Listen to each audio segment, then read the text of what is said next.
Hey everybody, welcome to Uncle Smooth's Man Cave. This is your host Uncle Smooth, and I'm here with my guest today, Dave Bulett. Say hello. Hello, everybody.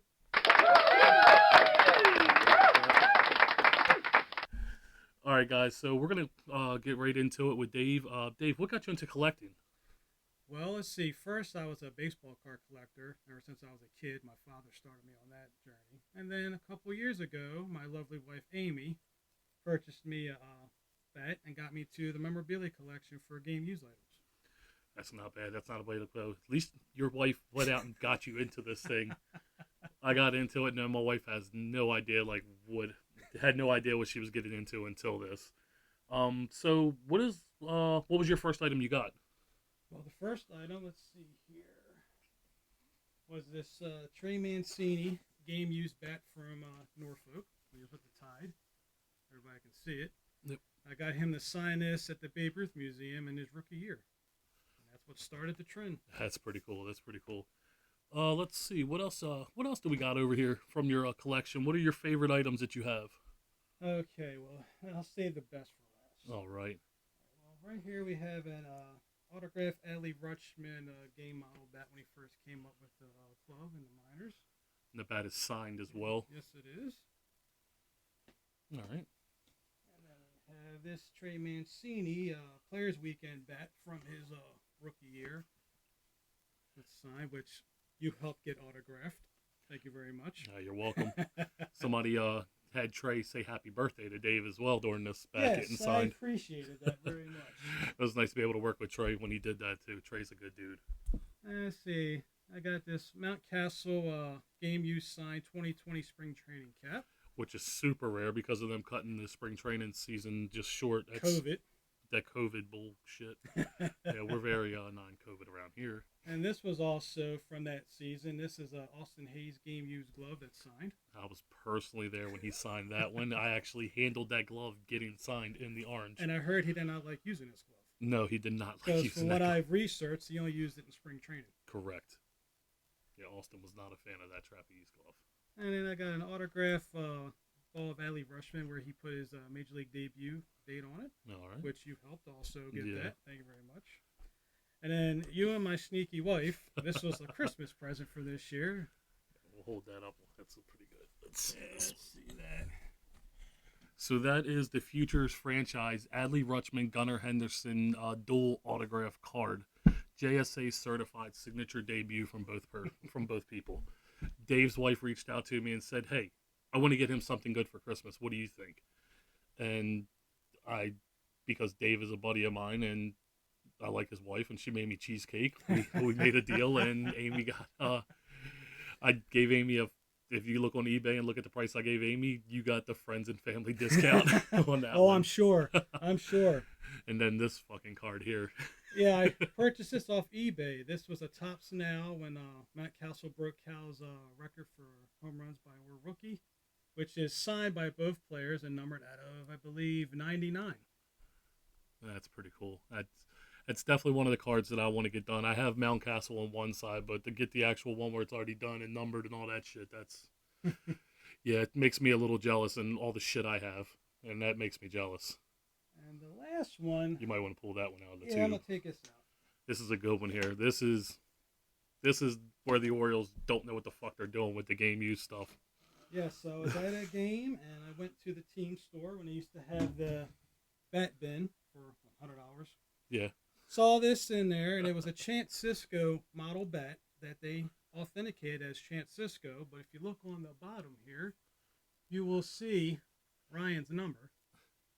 So after research from a couple guys in the group we're in on Facebook, this bat was actually one of the two bats he used in his Major League debut.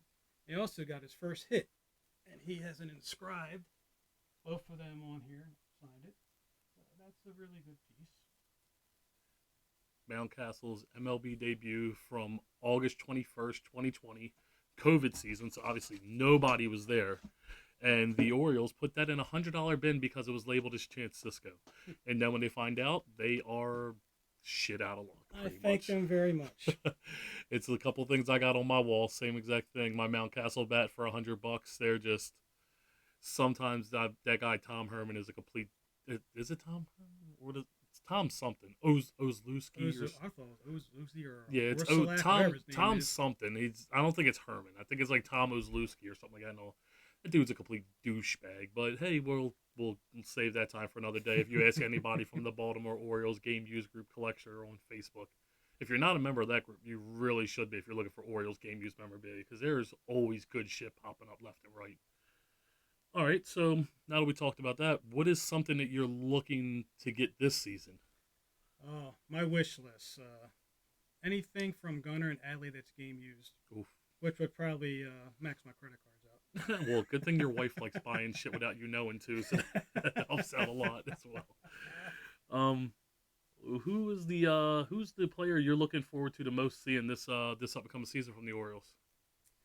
Actually, I want to see what Gunner can do for full season, plus Adley, see what they can do in a full season. So I figure if they can have a really good season, the O's need to lock them up, long term deal, no I questions asked. completely agree. What are the numbers you think for Adley, and then what do you think for the numbers for Gunner?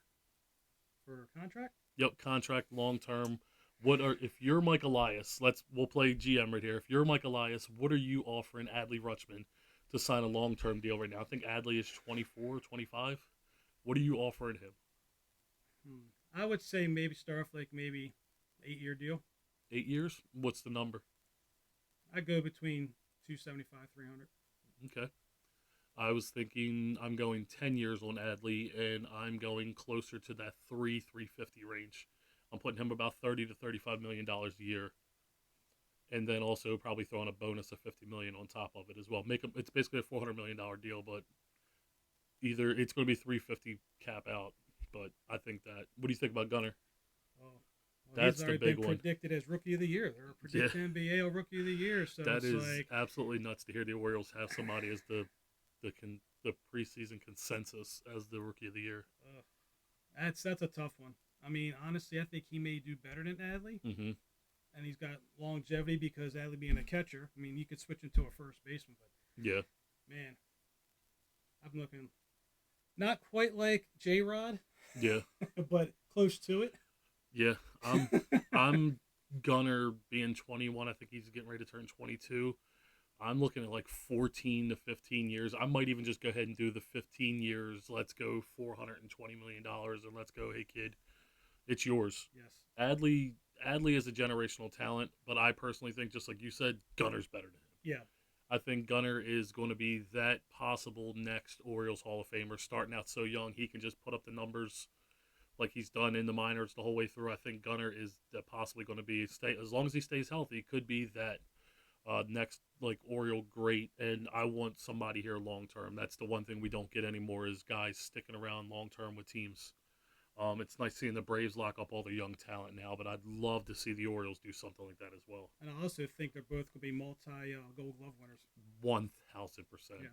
So, what do you think about this whole shortstop second baseman ordeal? What would you do right now if you were them?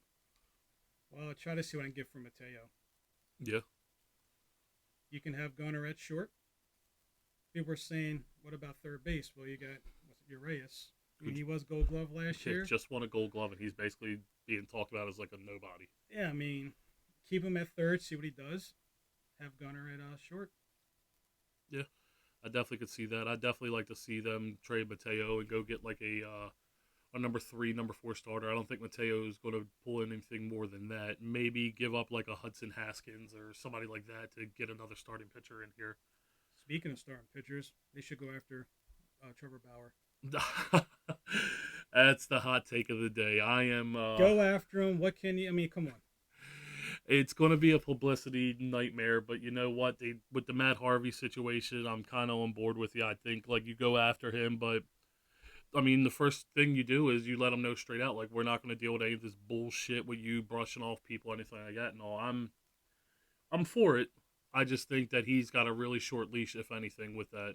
Yeah, don't do no long term stuff. Give him No, like a year. you give him a year and you see what happens. You almost do like you did with Matt Harvey, and you see what happens and hope for the best. If not, then He could be trade bait also, he could be trade bait. I personally think he's going to the Red Sox. or the Yankees. Yeah, I don't think the Yankees fuck with him just because of their media. I think the Red Sox could be that team who needs a starting pitcher who can just deal with it and be done with it. Who's the prospect you think could come up and have the impact like Adley and Gunnar did at the end of the season? Oh boy. Let's see. I'm hoping to see Colton Cowser. I like that. So if Cowser comes up, what do you do with the outfield? Well, let's see. I see Cedric being traded. A Yeah, lot of people are like, well, if Hayes doesn't produce, you can trade him. he has no value then. Yeah. And some people say Santander. Yeah, But then again, he could be your full-time DH. yeah, He's a switch hitter, got power. he definitely could be the full-time DH. I definitely think Cedric is probably the most tradable out of all the outfielders, especially if you can put him in there and go get a Trevor Rogers. I think if you trade Cedric straight up for Trevor Rogers and maybe have the Marlins throw in like a double A prospect with it, Trevor Rogers gives you that number two, number three starter that Cedric could probably pull. I don't think the Marlins are going to give you Pablo Lopez for Cedric Mullins straight up. No. I'd like Pablo Lopez, but the only way you do that is you'd have to give up probably like a Joey Ortiz or maybe Heston Kjerstad. Kjerstad could be the one who could be paired up with one of these deals. I think Cowser is just too much of a professional hitter, number two, three hitter. Hayes just plays that left field corner so well defensively, the where I Yes. just don't think that you can give up on that guy. He's hitting 260. He got off to a hot start and then cooled off after he got hit in the hand. Yeah, it's his issue. He can't stay healthy, but Yeah, we'll see. he was healthy last year until he got hit in the hand. That's the only downfall with the whole thing is that he just has trouble staying healthy. Um, if you are the GM of the Orioles, what are you doing right now to get a starting pitcher? Give me your scenario of who you're trading and who you're bringing up and who you're getting for that trade. Give me wow. your hot take trade right now. What do you do? A package deal. Give me your best package deal, and who are you trading with to get that pitcher? Well, let's see. You get throw Mateo in there. Mullins. Mullins and Mateo. A lot of people are saying you could throw Stowers in, but that's tough. That's the one I'm thinking I'm not getting rid of. I think he's your Anthony Santander, but this is yours, so you tell me what you're throwing with it. My opinion, to get rid of the ownership. Well, according to everybody and their mother, they want the Orioles to sell, but we'll see what happens with that. So if it's me, my deal I'm doing is Cedric Mullins, Jorge Mateo, Heston Kjerstad, Gene Pinto, which is a lower minor league guy. He was in Aberdeen last year. He had a decent thing. And I'm probably giving up Darrell Hernaz. Hernaz is the shortstop in Bowie right now. He's 20 years old. He finally had like his first like big breakout minor league season. I'm giving up them, and I'm asking for either Corbin Burns or Brandon Woodruff, and give me one of their low A prospects that are in the top 30. You're getting 3 top 30 prospects from the Orioles, plus 2 everyday starters, one who won the Field and Bible Gold Glove, and then one who was an All-Star and a Gold Glove winner as well. I think that, or Silver Slugger winner, I think that could get you Corbin Burns or Brandon Woodruff. And you could do something well with that. You can also probably swap out Mateo and Ramon Urias, but I think Mateo is what he was last year. I think he's a good shortstop defensively, but I think he can't hit a lick. No. I think Mateo is going to be that 220 shortstop. He's going to hit you like 13 to 14 home runs. When he gets on base, he's great. But you can't have 35 stolen bases and then strike out 156 times. He struck out as much as Mountcastle. And as much shit as everybody gave Mountcastle, who still had a plus defensive rating at first base, you can't tell me that Mateo is better than Mountcastle. And No. Mountcastle still hit I think he hit 250 right on the button, or just like 248. But Mountcastle's numbers dipped on home runs by 8 because of the wall in left field. Yeah. Only thing that's good about that is for pitching, but Yeah, it hurts the guys pulling the ball, but Mountcastle still hit 25 home runs last year instead of 35, and everybody's basically trying to like push them off to the side. yeah.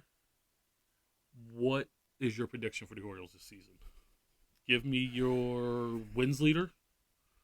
I think we all know who the saves leader is going to be. Oh, we know that Batista's going to be that. Who is your batting average leader? Who leads the team in home runs? And what is the Orioles' record and standings wise?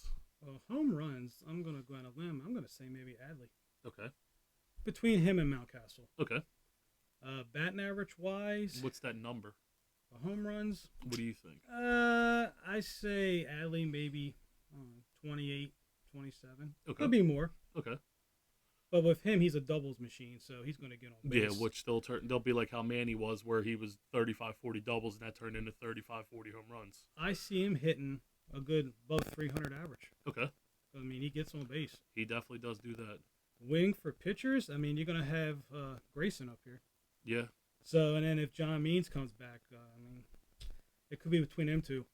I think Means is an interesting topic, too, because he could possibly be a trade candidate at the All-Star break. If he comes back in May and he gets two good months in, he could possibly be the odd man out and be traded. Possible. All right. What do you think for what's your prediction for the season? Give me a record and their standing wise, if they make the playoffs, if they don't make the playoffs. Let's see. They make the playoffs. I don't think this year. Okay. I'm thinking maybe they may get 89, 90 wins. Okay. Hopefully, that's what I'm thinking. I'm thinking within the next 2 to 3 years they will be in the playoffs. Okay. Hopefully, World Series soon. All right. Before I'm too old. That 2014 season was the year that I thought it was going to happen. That was a this is your first year as a season ticket holder. Yeah, going on my second year now. So I'm sorry, your second year. So wait till you see the sticker shock on the postseason pricing. Especially for our seats where we're at, that sticker price is it's pretty interesting to say the least. We thought opening day was terrible. By doubling the price, and we'll see what happens with that. All right, well that is this episode of Uncle Smooth's Man Cave. I'd like to thank my guest Dave for coming out today. Thank you, Dave, for coming. You're welcome. Thank you for Clap it up for you here with the audience in the Barry room. Horowitz. And thank you guys for watching. Like, subscribe to this video, and we'll talk to you next time here at Uncle Smooth's Man Cave. Take care. Goodbye.